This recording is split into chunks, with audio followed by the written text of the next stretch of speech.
sports. Welcome to the Shot Clock, where we're talking sports, entertainment, and lifestyle. I'm your host, Mina SayWhat, and we're 100% digital, 100% live, and 100% real. Let's count them down.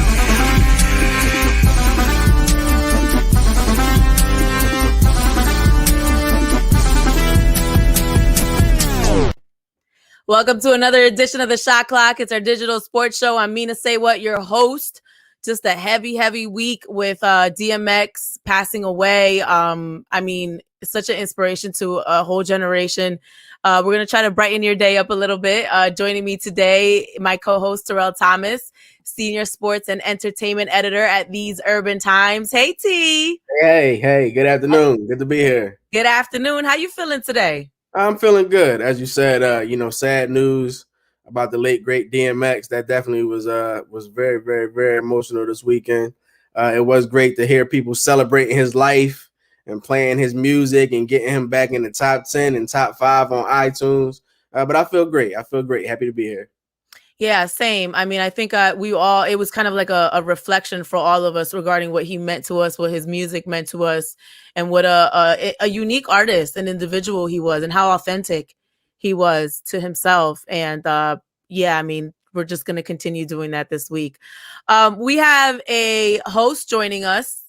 We want to bring in Nee, host of In the Zone with Nee on Instagram. Hey, Nee, how are you? Hey, everybody. Thanks for having me on. I'm so happy to be on the Shot Clock.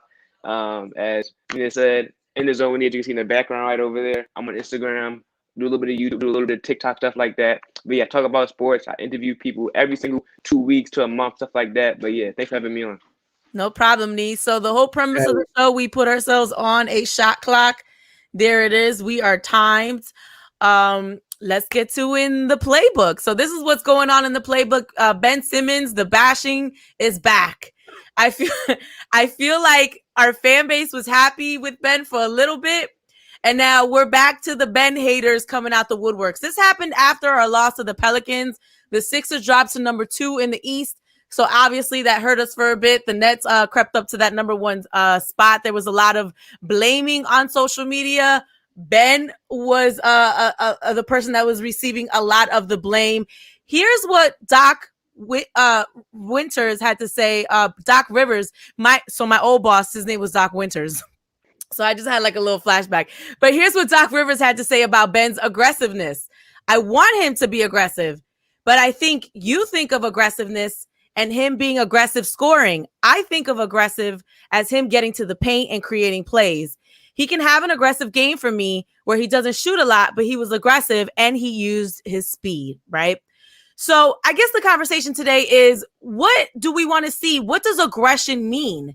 You know, does it mean scoring? Does it mean Ben being on defense, getting, 9 rebounds a game? What does aggression mean to us?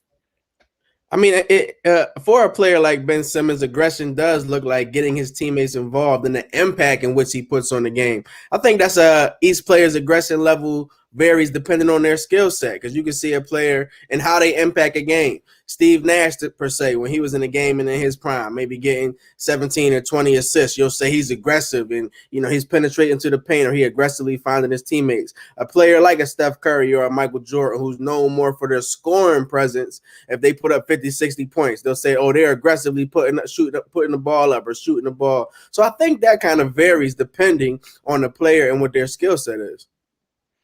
Mr. T, I think you're actually spot on. Ben Simmons is already one of the best defenders in the game. He's a defensive player of the year candidate. He's already one of the best passers in the game. He's young. He gets rebounds. And when he needs to, he can create his own offense getting to the rim, because he's so big as a point guard. He can back down your opposing point guard. He creates mismatches. He creates 3-point shots for your Danny Greens of the world, your Steph Curry of the world. And he helped his team so much in so many different ways. You don't need him to score. You have Joel Embiid for that. You're an MVP. You have Tobias Harris, someone who had a great year, been balling out so far. So him being your third scorer is good and where he needs to be. You lost the game. It's okay. You lose the game. This is what happens. It's okay. You're the 2nd seed in the Eastern Conference, only about a game out of the 1st seed. You're balling out right now. Ben Simmons, in my opinion, is one of the most undervalued players in the game. I love his game, defense, passing, rebounding. It actually annoys me that every time something goes wrong, people go to Ben, right? Because so many other things went wrong in that game. Seth Curry didn't score a point. Yeah. We need to stop putting all the emphasis on Ben and understand that this is a team, right? And it's a team game. A lot of things fell through the cracks in that particular game. I mean, in the last 4 minutes of the game, there were so many turnovers, not just by Ben, but Joel had a turnover. I mean, we can go down the list, but this is not a blame game. What gets on my nerves at this point is how people continue to hit Ben with you got to score over the head. You got to score. You got to score. Is he scoring below his average? Absolutely. He's averaging right now about 15 points a game. Let's look at the last 3 games. The Celtics, 12 points. The Pelicans, 10 points. OKC, 13 points. Okay, he's below his average, but Ben is not going to give us 25, 30 points a game the way that we want to see him. That is not his forte. He is a facilitator, and that's what we need to get into our brains. We do this all the time with our players. We did it to Jeremy Grant. We do it to Robert Covington. Like, we beat them down, and it's like, and then they go off and play for other teams, and they're incredible. So it's like, we need to understand Ben's game. And we need to understand that he does do great things on the defensive end and as a facilitator. And we need to be okay with that and stop making this all Ben Simmons is trash. Let's trade him. I'm tired of that conversation. Let's take a look at what Joel Embiid had to say on Ben's game. He's starting to be comfortable. He's getting back to, where it was right before All-Star break. So he's got to keep on doing it. But the first thing, he's a playmaker and he wants to be a playmaker. He wants to get everybody involved. But at times, he also needs to, just be aggressive and make the other guys on the other teams guarded. Yeah, so here goes this word aggression again, right? We want Ben to be aggressive. I think I want to change the narrative. I don't want Ben he's being aggressive in different ways. Aggression doesn't necessarily equal scoring. We need him to be more of a threat. I think that's the conversation that we need to be having. We need him, if he's in the paint, to go up and for other defenders to understand that he's going to go up and guard him instead of kicking it back out, because that's what he does. He'll get in the paint and kick. He needs to make a mental rule. When I'm in the paint, I need to shoot. Yeah, I agree. I like that right there. And maybe we'll see a more aggressive offensively Ben Simmons in the playoffs. Maybe he's just, holding back and waiting for the playoffs to come along. But I like that. We do just need the possibility and the threat of him scoring a little bit more to open up things for him in numerous dimensions. Absolutely. I agree with what you guys just said there. One of the games I seen Ben Simmons where I thought he was really amazing was last year game against the Miami Heat. He would drive him to the rim, getting up to the rim, dunking the ball, getting layup, finding open teammates, and that's the thing I believe that he does every single game. And he's probably with Chris Paul, I believe the box score does not say it all. With Ben Simmons, the box score does not say it all for what he does on the team. You see what he does defensively. He locks down the best player on who you're playing against. But as you guys said, aggression. He's a point guard. You're gonna need him to hit the shots, attack the rim, and do good. But in my opinion, I don't think he has to do as much of what everybody thinks he needs to do. Right. All right. Moving on.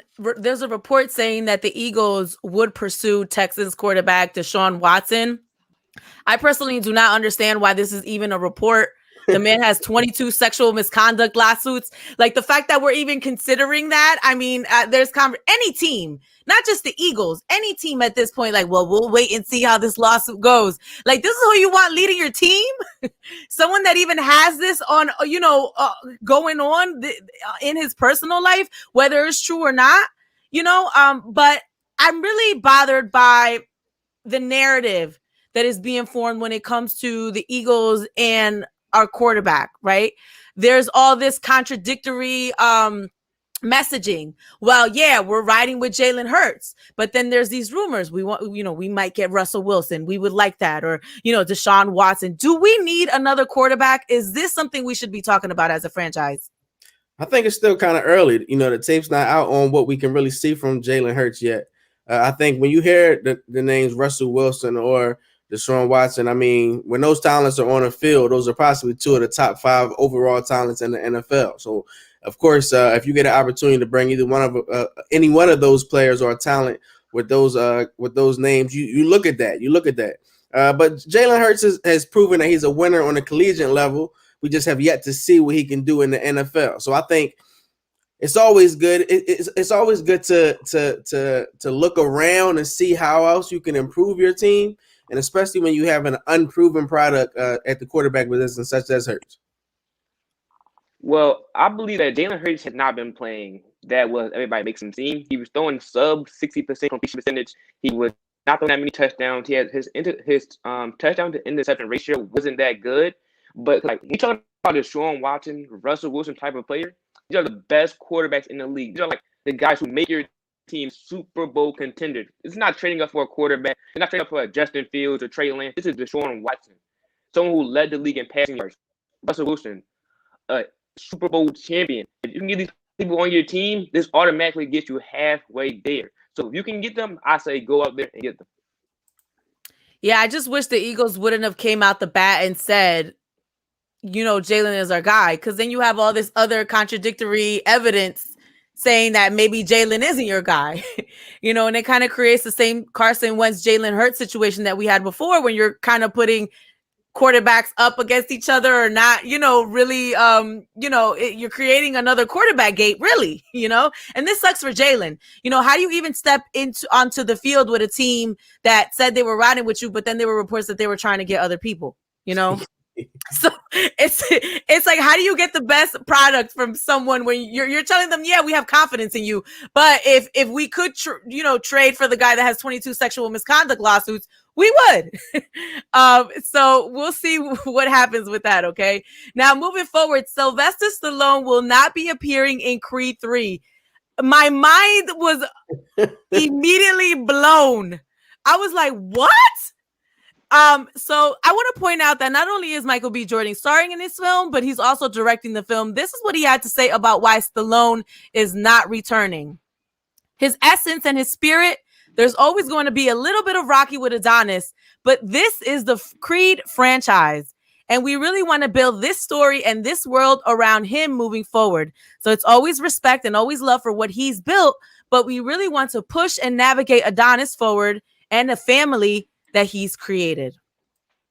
Now, Michael B. Jordan is directing this film. Michael B. Jordan, don't mess this up, bruh.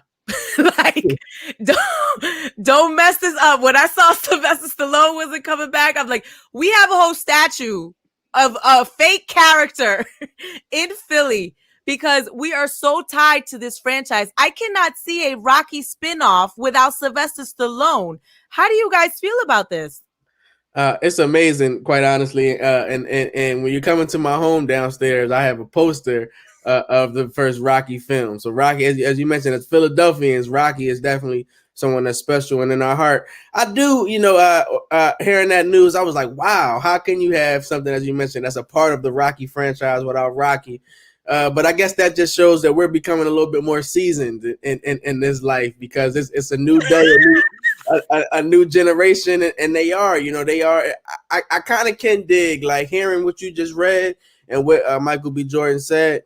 Rocky's presence will always be over the film. That's undeniable. But it may be cool to see how it spins off into his family and things of that nature. So it may be dope. I think I'm kind of may have changed my mind. Maybe dope. I mean, I get that, but you can sprinkle Rocky in, bruh. Like, he don't got to be like all the movies. He's been like a central, character, a central figure. Like, you can sprinkle him in. He started this whole thing, and you just kind of like, I ain't like how you put that, Terrell. I don't like how you put that because I grew up watching Rocky with my mama, because same. That's my same. mama used to watch it. But me, you're 16 years old. Is Sylvester Stallone a central part of the Rocky and Creed franchise here? Yes. Like, I've been rocking the Rocky since I was a little kid. I watched every single one. And like, I love Creed. Michael B. Jordan, one of my favorite actors. But this is what the Creed series is about. He brought you into this. He brought you into the spotlight to be the premier boxer that you are. So for him not to be in it, I don't know how they're going to take him out because, like, when I watch a movie, I'm going to automatically think about Rocky. So I want to know how he's going to be able to maneuver this movie without him. They probably still going to have his picture in the gym or something like that. Like his picture will be in the gym or they got a Rocky memorial somewhere up in there. Listen, Michael B. Jordan better not mess this up. That's all I got to say.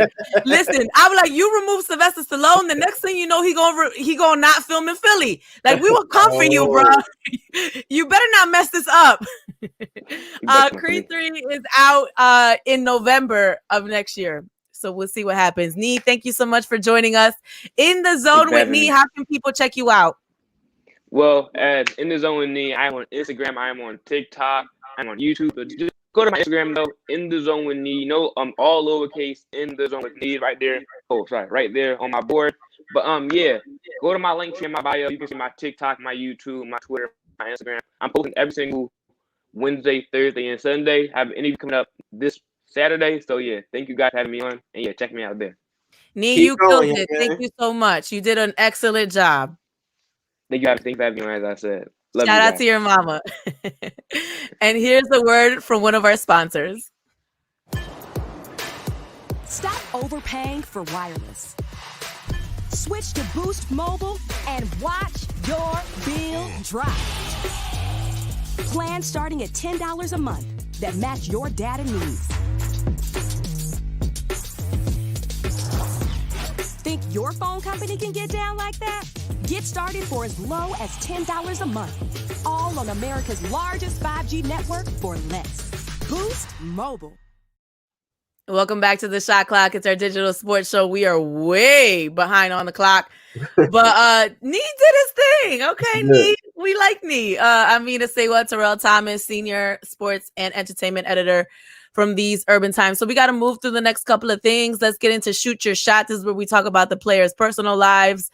Devin Booker and Kendall Jenner have not said that they are dating, but they are dating. Okay. They are, I don't know if they were at Dave & Buster's, but in my mind, they're at Dave & Buster's hanging out with Kendall's sister, Kylie. Watch this.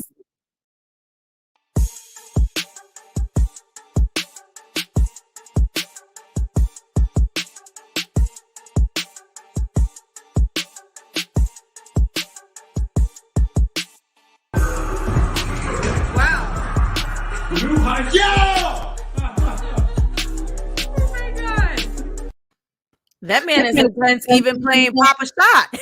I'm not mad at him. First of all, Kylie is terrible, so I don't even know why you would go up against an NBA player with that. But yeah, I mean, these two are clearly dating, and Devin Booker is clearly very competitive, even at Papa Shot. Let me tell you something. I have been on plenty of dates, and I always whoop ass in Papa Shot. There has not been a man that has beat me in Papa Shot on a date. Oh, so you're undefeated right now. And I am. I'm not on Devin Booker's level. He's like, yeah. I'm like, bro, it is just Papa Shot. Relax. But yeah, they're clearly dating. Moving on, Paul Pierce was a big situation. He was trending all week. He was fired from ESPN over an Instagram live where he's celebrating his friend. He got a little liquor, a little smoke, some strippers in the background twerking. He's finally spoken out about this. Ooh, there's an emergency alert. A red Chevy Malibu. Listen, these emergency alerts will cut through anything. Here's what Paul Pierce had to say about this whole situation. I gotta give you the spiel when it happened, but big things is coming, homie. Big things are coming. Yeah, just know that. And then, do you have a special message to ESPN on letting you go? No, listen, man. Stay tuned. That's all I'm gonna say. Stay tuned. It could be coming as early as next week. So we might be hearing something pretty soon. Rumors are that he might be having a situation with Barstool, which I feel would be a little bit more appropriate considering what he likes to do in his extracurricular activities. But I know that there was a huge conversation online regarding people being fired over stuff that happens on social media. What were your thoughts on this, T? I'm glad you just laughed. Yeah, it was ironic when I got the information about Paul Pierce. It was one of those, I was like, oh man, it's unfortunate because it is his personal time. But when you do represent a brand, any brand, they do have the right and liberties, if they feel like you're not representing them in the manner in which they feel fit to let you go. So it's one of those situations where you can live life however you want to. I had no problem with anything he was doing. I mean, it was having a good time. I had no problem with it. But however, as we mentioned, he's well known to represent a brand out here now that they felt like that kind of contradicting what they, push and believe in. It's all good. He'll be fine. He's a millionaire already. And as you mentioned, the same. I've heard the same things about Barstool, so he'll be just fine no matter where he ends up. But it was ironic and kind of funny. I just don't understand why anything in his brain thought that was okay to put that out on Instagram Live. Like, you work for Disney. Like, they make The Little Mermaid. Like, he's supposed to hit that close friends. I think he thought he had that close friends hit up. And then it was like, oh, wow. Okay. And look, again, what people do in their spare time in their personal life is their time. But when you work for a corporation, especially when you're a contracted employee, I'm pretty sure they have him on a contract. Every contract that I've ever signed always said, if you represent the company in a way that does not reflect our values, we can fire you. And it doesn't say that, but that's what it means. So I'm really surprised that he would, put all this on the internet. But I think it really goes down to how desensitized we are as a society regarding certain things. Like the fact that he didn't think a girl clapping her booty in a G-string was going to be something that caused him problems. Like he was okay with putting that up there. That just shows where we are as a society, No, that's well said. We are very desensitized to many things, and that was very well said. Yeah. All right, let's get into plays this week. We got to wrap things up here. This Wednesday game against the Nets, this is going to be a game. It's a home game. What are you seeing from these 3 upcoming games, T? Very tough stretch. I'm looking forward to tonight's game against Dallas. As you mentioned, that Wednesday game is going to be very difficult.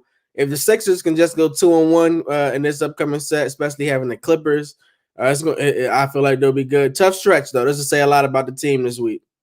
That was going to be exactly my point. There's been a lot of criticism about the team and how we've been playing post All-Star, but we also have to understand that Joel just came back from an injury. He's wearing a knee brace.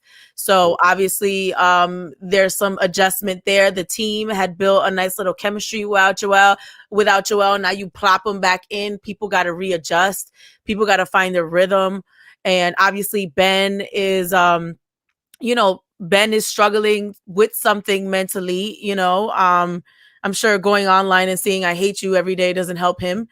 So we'll see what this team is made of. Hopefully they can pull it together and we can get a couple W's here. Thank you so much, T, for joining us. TheseUrbanTimes.com, senior sports and entertainment editor. I'm Mina SayWhat, your host. Thank you, Nee, for joining us. Nee, in the zone with Nee. We'll definitely have him back. That young man. We got to get his sound together. But he did good. I could kind of hear what he was trying to say. And he definitely did good. Very impressive. We will talk to you next Monday, 12 o'clock. If you missed any of this, of course, you can check it out on YouTube, Twitch, Twitter, and Facebook throughout the week. Thank you for watching. I'm Mina SayWhat, and this is a Shot Clock.